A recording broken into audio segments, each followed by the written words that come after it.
আচ্ছা দেখো তোমাদের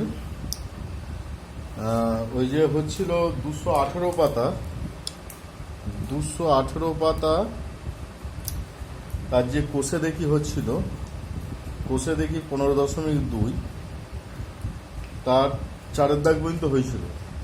তাহলে 5-এর দাগের অঙ্ক আমরা এখানে 5-এর দাগের যে সমস্যাটা আছে ওইটা আজকে যে এক্সট্রাটা রয়েছে ওইটা প্রমাণ করব। 5-এর দাগের এক্সট্রা তা 5-এর দাগে আছে প্রমাণ করি যে বৃত্তের পরিলিখিত সামান্তরিক মাত্রাই রম্বস। বৃত্তের পরিলিখিত সামান্তরিক মাত্রাই রম্বস। তাহলে আমরা একটা বৃত্ত আঁকবো প্রথম। বৃত্তের পরিলিখিত মানে বাইরের দিকে একটা সামান্তরিক অঙ্কন করছি, বাইরের দিকে একটা সামান্তরিক অঙ্কন করছি। ধরো এটা একটা এবিসিডির সামান্তরিক, এবিসিডির সামান্তরিক।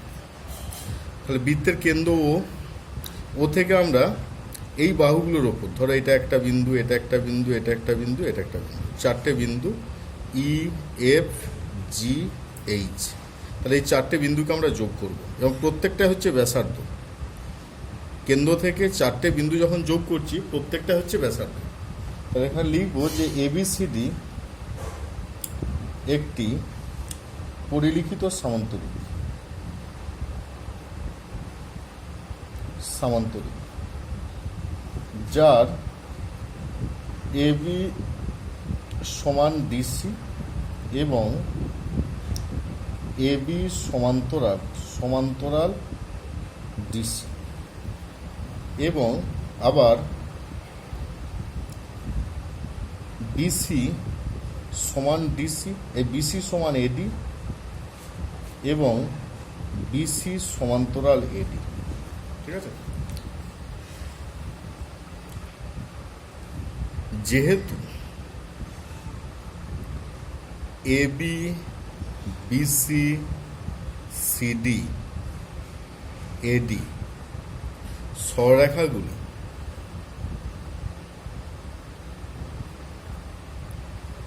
যথাক্রমে ই এফ জি এবং এইচ বিন্দুতে বৃত্তটির স্পর্শক, অতএব এই সমান এইচ, বি সমান বিএফ, সিএফ সমান সিজি, ডিজি সমান ডিএইচ, ডিজি সমান ডিএ। তাহলে এটা গেল এই সমান এইচ পেলাম, বি সমান বিএফ পেলাম, সিএফ সমান সিজি পেলাম, ডিজি সমান ডিএইচ পেলাম।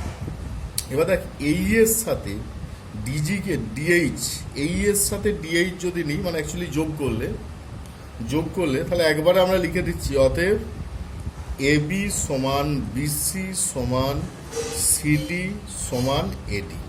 একবার লিখে দেবো, এগুলো আর যোগ করে দেখাবার দরকার না। এবং এবি সমান্তরাল ডিসি, বিসি সমান্তরাল এডি। অতএব এবিসিডি সামান্তরিকটি একটি রম্বস। এবিসিডি সামান্তরিকটি একটি রম্বস। তাহলে এই গেল প্রমাণ হয়ে যাবে। আচ্ছা তোমাদের 6-এর অঙ্কটা দেখো, 6-এরটা যে 6-এর যেটা দেওয়া আছে এ ও বি কেন্দ্রীয় দুটি বৃত্ত অঙ্কন করেছে। সবসময় এই ধরনের প্রবলেমের ক্ষেত্রে, এই ধরনের প্রবলেমগুলোর ক্ষেত্রে একটা বড় বৃত্ত একটা ছোট বৃত্ত আঁকবে। তাহলে একটা বড় বৃত্ত আঁকছি, এটা একটা বড় বৃত্ত, তার পাশে একটা ছোট বৃত্ত আঁকছি। এবার এখানে একটা সাধারণ স্পর্শক নিতে বলেছে, মানে দুজনেরই স্পর্শক, সাধারণ স্পর্শক। এটা এ বৃত্ত, এটা বি বৃত্ত, এটা এ কেন্দ্রীয় বৃত্ত, এটা বি কেন্দ্রীয় বৃত্ত। কারণ এটা এ কেন্দ্র, এটা বি কেন্দ্র। তাহলে এখানে কি বলেছে না সি বিন্দুতে ছেদ করেছে, তারা পরস্পরকে সি বিন্দুতে ছেদ করেছে, মানে এই বিন্দুটা হচ্ছে সি। এ ও বি কেন্দ্রীয় দুটি বৃত্ত অঙ্কন করেছি যারা পরস্পরকে সি বিন্দুতে বহিঃস্পর্শ করেছে। সি বিন্দুতে অঙ্কিত স্পর্শকের ওপর ও একটি বিন্দু, অঙ্কিত স্পর্শকের ওপর ধরো এটা হচ্ছে ও বিন্দু, ও একটি বিন্দু, ও বিন্দু, ও ও ওডি এবং ওই, ওডি ওডি হচ্ছে এ কেন্দ্রীয় বৃত্তের একটা স্পর্শক, আর ওইটা হচ্ছে বি কেন্দ্রীয় বৃত্তের একটা স্পর্শক। তার মানে এটা একটা স্পর্শক, যেটা হচ্ছে ও ডি বলছি, আর বি কেন্দ্রীয় বৃত্তের একটা স্পর্শক, যেটাকে আমরা বিই বলছি, বিই। এটা হচ্ছে ওডি স্পর্শক ও বিন্দু থেকে, আর এটা হচ্ছে ওই স্পর্শক, যেটা হচ্ছে বি কেন্দ্রীয় বৃত্তের উপর। একটা এ কেন্দ্রীয় বৃত্তের উপর, আর একটা হচ্ছে বি কেন্দ্রীয় বৃত্তের উপর। এবার যেটা বলেছে যে সিওডি সমান 56 ডিগ্রি, তার মানে এই কোণটা সিওডি এটা হচ্ছে 56 ডিগ্রি বলা আছে। সিওই সমান 40 ডিগ্রি, এটা হচ্ছে 40 ডিগ্রি, 40। আর বলা আছে এসিডি সমান এক্স ডিগ্রি, এসিডি মানে এটা যোগ করতে হচ্ছে, এসি যোগ করা হলো আর সি যোগ করা হলো। এসিডি সমান মানে এই কোণটা এটা এক্স ডিগ্রি বলা আছে, আর বিসিই সমান ওয়াই ডিগ্রি বলা আছে, এই কোণটা হচ্ছে ওয়াই ডিগ্রি বলা আছে। ফলে ওডি সমান ওসি সমান ওই প্রমাণ করতে হবে। ওডি মানে এইটা, এইটা ওসি, আর ওই মানে হচ্ছে এটা। এগুলো সমান প্রমাণ করতে হবে। আর প্রমাণ করতে হবে এক্স মাইনাস ওয়াই সমান 8, এই দুটো জিনিস প্রমাণ করতে হবে।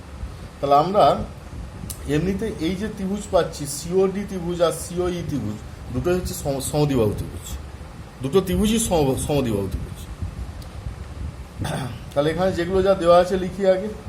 কোণ সিওডি প্রদত্ত বলে, প্রদত্ত কোণ সিওডি সমান 56 ডিগ্রি, কোণ সিওই সমান 40 ডিগ্রি, আবার কোণ এসিডি সমান এক্স ডিগ্রি, কোণ বিসিই সমান ওয়াই ডিগ্রি, ওয়াই ডিগ্রি। এখন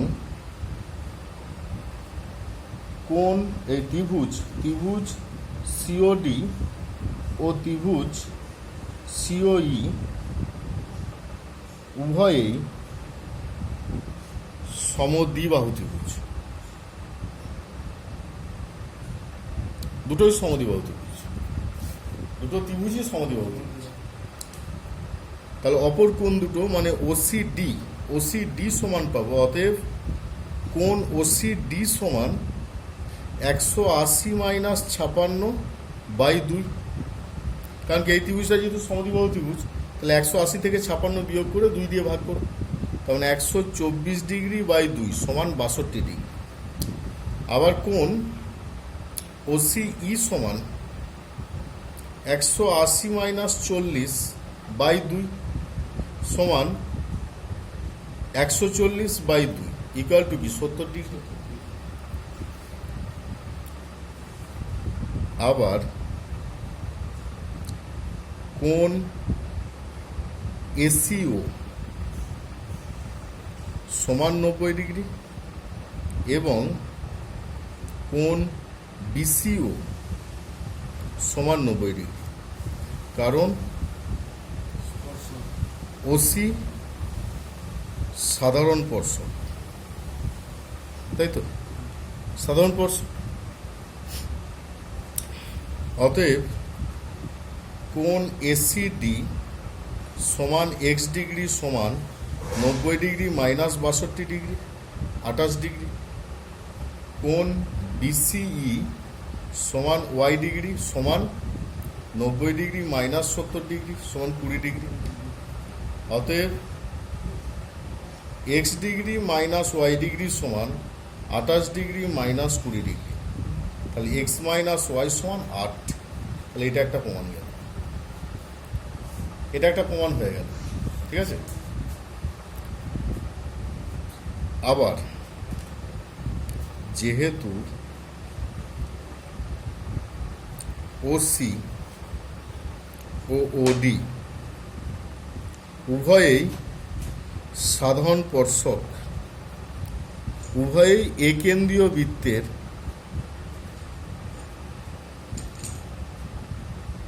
সাধারণ স্পর্শক, অতএব ওসি সমান ওডি, ওসি সমান ওডি। অনুরূপভাবে বলা যায় ওসি সমান ওই। অতএব ওডি সমান ওসি সমান ওই। তাহলে কি প্রমাণ হয়ে গেল? তা 6 নম্বর যে সমস্যাটা প্রবলেমটা, ওই প্রবলেমের প্রমাণটা টোটালি করে দেওয়া হবে। আচ্ছা, এখানে দেখো তোমাদের এই যে 8-এর যে প্রবলেমটা আছে, এর যে ছবি এটা আমি এঁকে দিয়েছি। প্রথম কথা হচ্ছে যে এ ও বি কেন্দ্রীয় দুটি বৃত্ত অঙ্কন করেছি। এ কেন্দ্রীয় একটা বৃত্ত আর বি কেন্দ্রীয় একটা বৃত্ত। বি কেন্দ্রীয় একটা বৃত্ত, এ কেন্দ্রীয় বৃত্ত, বি কেন্দ্রীয় বৃত্ত। এ কেন্দ্রীয় এবং বি কেন্দ্রীয় বৃত্ত দুটো পরস্পরকে ও বিন্দুতে স্পর্শ করেছে। ও বিন্দুতে। তাহলে ও বিন্দুটা কি? কেন্দ্রদ্বয়ের সংযোজক সরলরেখার উপর অবস্থিত হবে। তাহলে এ ও এ বি যদি যুক্ত করি, কেন্দ্রটা হবে এ বি এর ওপরে অবস্থিত, এ বি সরলরেখার ওপরে। এবার বলছি ও বিন্দু দিয়ে একটা সরলরেখা অঙ্কন করতে বলছি। ও বিন্দু দিয়ে, মানে যেটা ও বিন্দু দিয়ে যাবে, ও বিন্দু দিয়ে একটা সরলরেখা অঙ্কন করতে বলা আছে, যেটা ও বিন্দু দিয়ে যাবে একটা সরলরেখা অঙ্কন, যেটা এ কেন্দ্রীয় এবং বি কেন্দ্রীয় বৃত্তকে পি ও কিউ বিন্দুতে ছেদ করেছে। এ কেন্দ্রীয় বৃত্তকে পি বিন্দুতে আর বি কেন্দ্রীয় বৃত্তকে কিউ বিন্দুতে ছেদ করেছে। তাহলে প্রমাণ করতে হবে যে এপি সমান্তরাল বি কিউ। এপি সমান্তরাল বি কিউ প্রমাণ করতে হবে। এপি সমান্তরাল বি কিউ। তাহলে এটা প্রমাণ করার জন্য আমরা প্রথমেই কি করব না, যেহেতু কেন্দ্রে একটা এ কেন্দ্রীয় বৃত্ত দুটো ব্যাসার্ধ দিয়ে কি সমান কোণ বা সমদ্বিবাহু ত্রিভুজ উৎপন্ন করে, তো তাহলে এখানে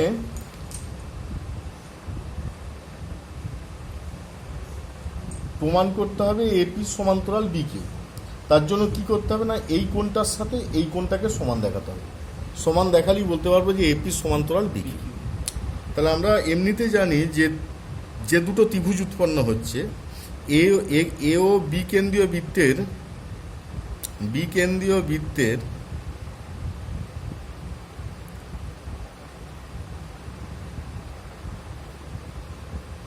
বৃত্তে উৎপন্ন ত্রিভুজ এপিও ও ত্রিভুজ বিকিউও উভয়েই সমদ্বিবাহু ত্রিভুজ। দুটো ত্রিভুজই তো সমদ্বিবাহু ত্রিভুজ। অতএব কোণ এপিও ইকুয়াল টু কোণ এওপি, তাই তো। এবং দ্বিতীয়টার ক্ষেত্রে কোণ বিও কিউ সমান কোণ বিকিউও। এর এই কোণটার সাথে এই কোণটা সমান, এর এই কোণটার সাথে এই কোণটা সমান। আবার দেখ, এটা কি বিপ্রতীপ কোণ তো। আবার কোণ এওপি সমান বিপ্রতীপ কোণ বিও কিউ, তাই তো। তাহলে কি এই চারটে কোণই তো সমান, হ্যাঁ। অতএব কোণ এপিও সমান কোণ এওপি সমান কোণ বিও কিউ সমান কোণ বিকিউও হবে। চারটে কোণই সমান, অর্থাৎ কোণ এপিও সমান কোণ বিকিউও। অতএব এপি সমান্তরাল বিকিউ হলো।